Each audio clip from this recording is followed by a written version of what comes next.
Saturday, the nation of Iceland will hold a national referendum on whether or not to resume membership talks with the European Union. Membership negotiations previously began in 2009, but were put on ice in 2013.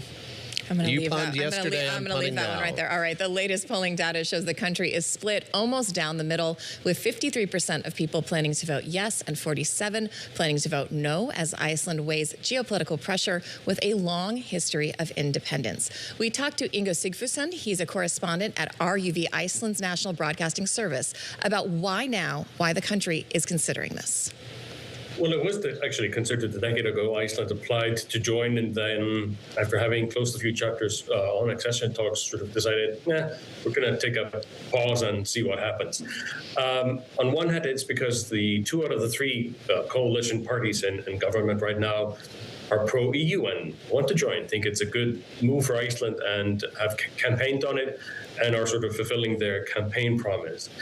The other is sort of, I guess it has to do with where things are going in the world, even if it's not a huge part of the public discussion. Things are changing around Iceland. We're in the middle of the so-called GIA-UK gap. That is the part of the sea where Russia would need to get through to do anything in the North Atlantic. Let's say, start bugging you guys on the east coast of the U.S. We've also seen what President Trump was talking about in Greenland.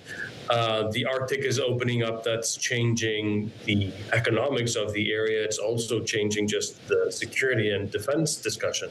So those are factors perhaps more for the politicians and sort of the chattering classes, if you will, than for the general public. But those are sort of the elements that are on the side of those who want to join are important. It seems to me, you referenced it a little bit, but the part that people maybe aren't saying out loud as much is, in the current era of uncertainty and uncertain economic policy, especially coming from Washington, are countries like Iceland looking at the EU bloc as some more insurance if they have, if the president wakes up and decides he wants to change tariffs on Icelandic goods or change regulations? Do you have better negotiating powers or safety in numbers?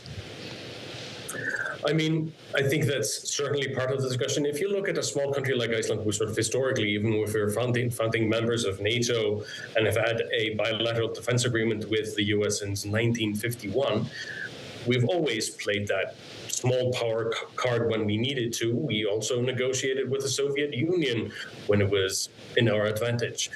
But things have changed, you're quite right. And it's sort of public policy that we should have. I think the wording is more pillars to sort of lean on when it comes to security and defense. That's not to say that people are dissing the U.S. The politicians here are making quite sure that they don't say anything that might rub anyone the wrong way on that side of the Atlantic. But it's certainly, things have changed, and then you need to change. You need to figure out how you have guarantees to the extent that such a thing exists. You are currently not on the EU. Is that something that would change? And correct me if I'm wrong, but I think the EU has said that if you vote yes to join, this could potentially be done and wrapped up within the year. Is that reasonable? Is that even feasible? I mean, people have talked about a year or two. So we're members of the European Economic Area, which means Iceland, Norway, Liechtenstein, a few other countries are part of this area that is sort of outside the EU, but still accepts, it depends on how you count it, but up to 70% of EU law anyway. We're a member of the free trade area. So we're sort of in, to a large extent, but without a vote.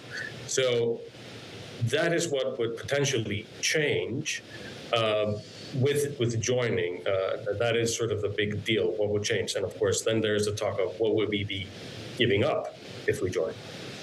Well, that's what I was going to ask. It seems to me like you did have the best of both worlds because you had the independence. I mean, people look at Brexit, people complain about the clunkiness of the EU and the bureaucracy. Is it getting to a point where nations like Iceland are more willing to give up some of that independence and some of that freedom for the protection of these larger trading blocs and economic unions because of what's happening in Washington? I think that's core. That's really the heart of the debate here. That's the core.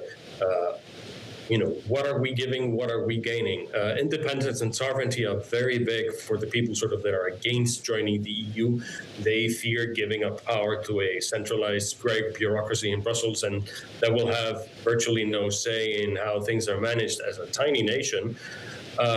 Fisheries also being a big part of it sort of goes to how we manage the fishery stocks in the ocean around Iceland.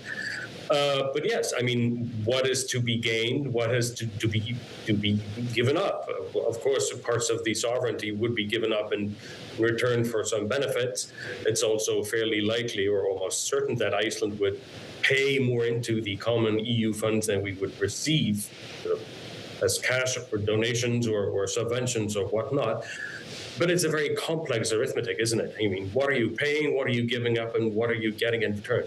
It's important to say that this referendum is actually only about whether we have accession talks with the EU, whether we talk to the EU about what would it look like if we were to join.